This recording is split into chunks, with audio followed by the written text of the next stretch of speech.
Assalamualaikum warahmatullahi wabarakatuh. Perkenalkan, nama saya Kansa Aulia Sabrina. Saya berasal dari Prodi S1 Ekonomi Pembangunan, Fakultas Ekonomi dan Bisnis, Universitas Negeri Malang.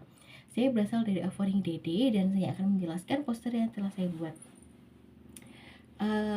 Saya akan menjelaskan dengan memenuhi tugas Ekonometri ke-1 dengan dosen pembimbing Ibu Lusina Fajar Prastiwi, SE, MEC, Dev. Data yang saya gunakan ini data kuantitatif ya, dan data sekunder yang saya dapat dari website resmi BPS pada tahun 2022 dengan 34 provinsi di seluruh Indonesia. Nama variabel yang saya pakai yaitu satu variabel dependen tingkat kemiskinan, 3 variabel independen, angka harapan hidup perempuan, partisipasi kerja perempuan, dan tingkat melek aksara pada usia 15-24 tahun. Tampilan data ini tampilan yang saya tampilkan yaitu grafik ya. Nah, satu persatu nanti akan saya tampilkan setiap variabel.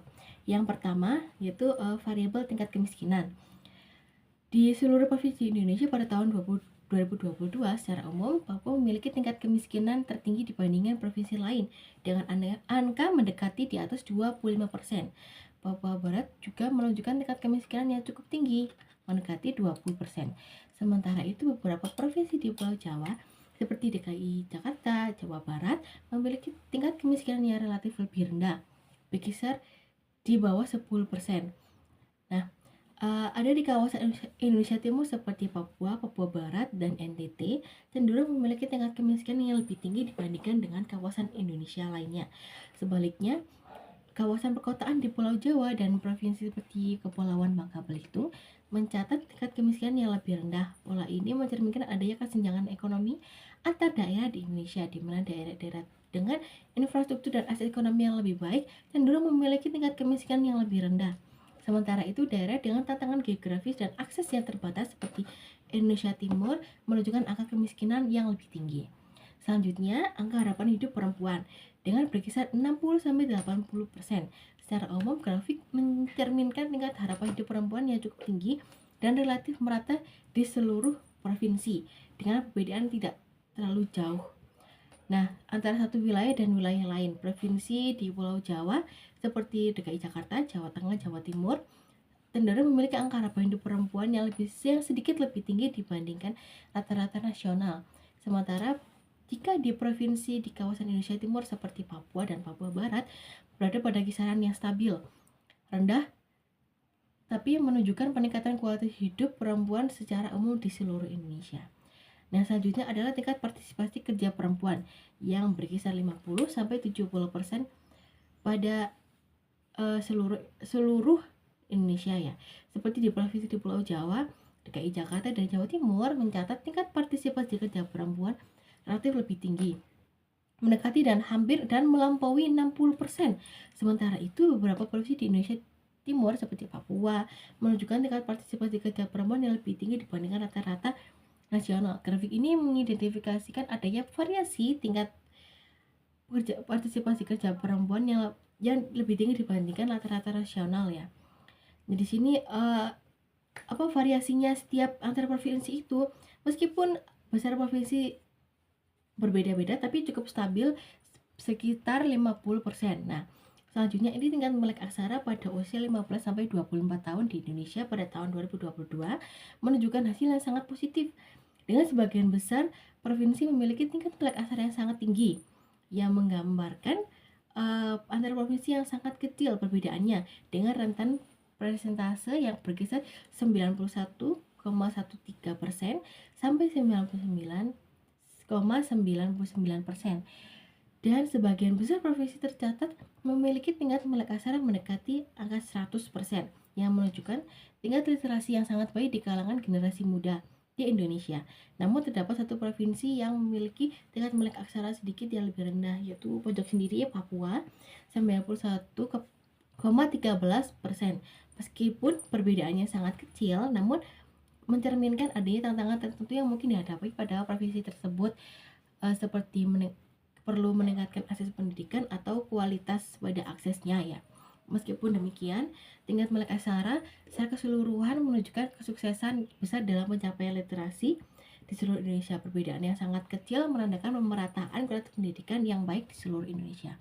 Selanjutnya keterkaitan pada teori ya. Kita kan ada 4 variabel, kemiskinan, angka harapan hidup perempuan, partisipasi kerja perempuan, dan tingkat melek aksara.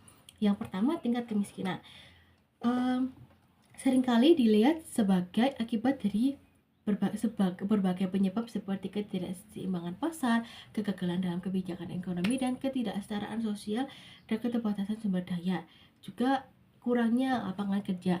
Solusi untuk mengatasi tersebut biasanya melibatkan kebijakan ekonomi dan menekan redistribusi pendapatan dan penyediaan layanan dasar yang merata. Kemudian pada angka harapan hidup perempuan di Indonesia. Pada data BPS 2014, perempuan itu bisa hidup sampai 72 sampai 73 tahun. Sementara angka harapan hidup laki-laki lebih rendah dan tidak mencapai 72 dan 73 tahun. Yang artinya semakin tinggi harapan hidup, semakin besar kemungkinan individu itu produktif lebih lama, sehingga berkontribusi positif terhadap kesejahteraan ekonomi.